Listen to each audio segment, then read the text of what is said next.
ये बात क्लियर हो गया ना जी, कि मतलब आपने 16 महाजनपद देखा, 16 महाजनपद में अपना पहला डाटा देखा क्या कि सबसे पहले देखिए ये 16 महाजनपद पहले आया कैसे?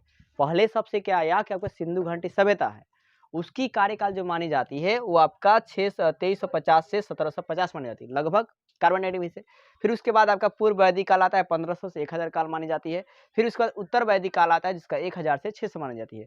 फिर आपके महाजनपद काल आता है जो 600 से 400 बीसी को माना जाता है। इस तरह आता है। फिर आपका इसमें हम लोग 16 महाजनपदों में सबसे बड़ा एक जानेंगे जन के बारे में कि 16 महाजनपद कैसे बने हैं, कैसे इसका उदय हुआ है।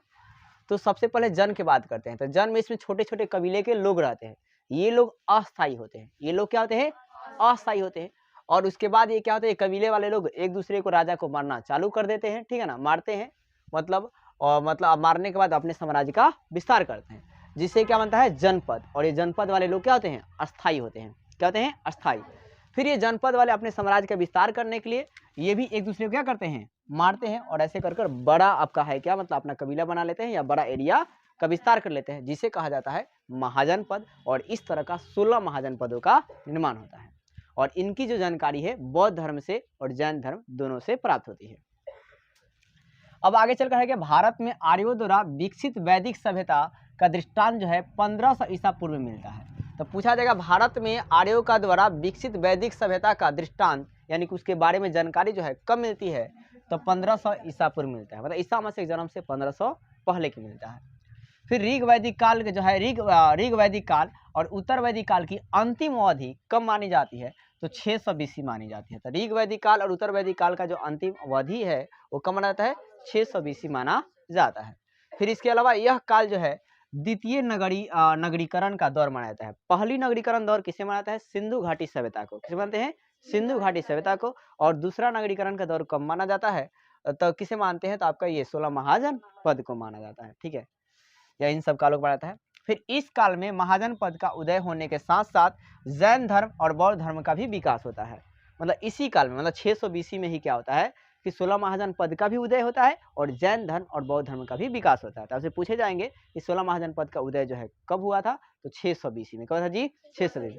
फिर जैन धर्म और बौद्ध धर्म का भी विकास कब हुआ था? तो 600 बीसी में हुआ था। क्लियर है?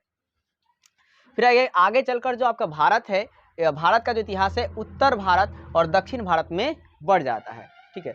और ठीक है, अब आगे देखिए 600 बीसी के बाद व्यापक स्तर पर, ठीक है ना, व्यापक स्तर पर लोहा का प्रयोग होने लगता है। सिंधु घाटी सभ्यता में लोगों को लोहा का ज्ञान नहीं था, लेकिन आगे चलकर जो उत्तर वैदिक काल आती है उसमें लोहा से परिचित हो जाते हैं, लेकिन वो पूरे स्तर पर लोहा का उपयोग नहीं कर पाते हैं।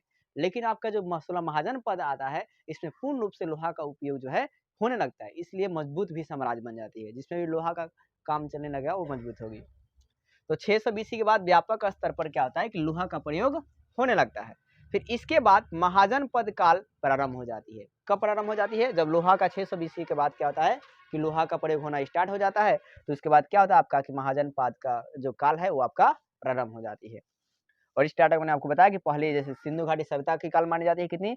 1750 से 2350 से 1750 तक बीसी में उल्टा जाता है, ठीक है ना।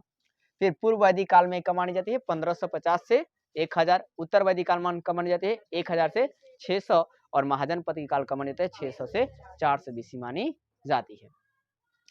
अब है क्या कि 16 महाजनपद में कुछ वर्डे आएंगे, प्रशासनिक इकाइयां, या एमसीक्यू में आपके आ सकते हैं। जैसे है क्या कि कुल का प्रमुख कौन होगा या प्रधान कौन होगा, कौन हो, उसको क्या बोलते हैं? तो कुलप, कुलुप कहते हैं, कुलप कहते हैं, कहते हैं जी कुलप। कुल के प्रमुख को कुलप कहेंगे। प्रशासनिक एक इकाई है, ठीक है ना, पार्ट है। कुल को क्या, कुल के प्रमुख को कुलप, ग्राम के प्रमुख को ग्रामणी, और 20 के शिवपति, और आपका है क्या जन का क्या जी? जनपति, और जनपद का राजा प्रमुख कहलाता है, और राष्ट्र का एक राष्ट्र कहलाता है। और आपका है क्या जनपद और राष्ट्र के बीच में जो हम पढ़ेंगे वो पढ़ेंगे आपका 16 महाजनपद का, ठीक है। तो बोले कोई दिक्कत है?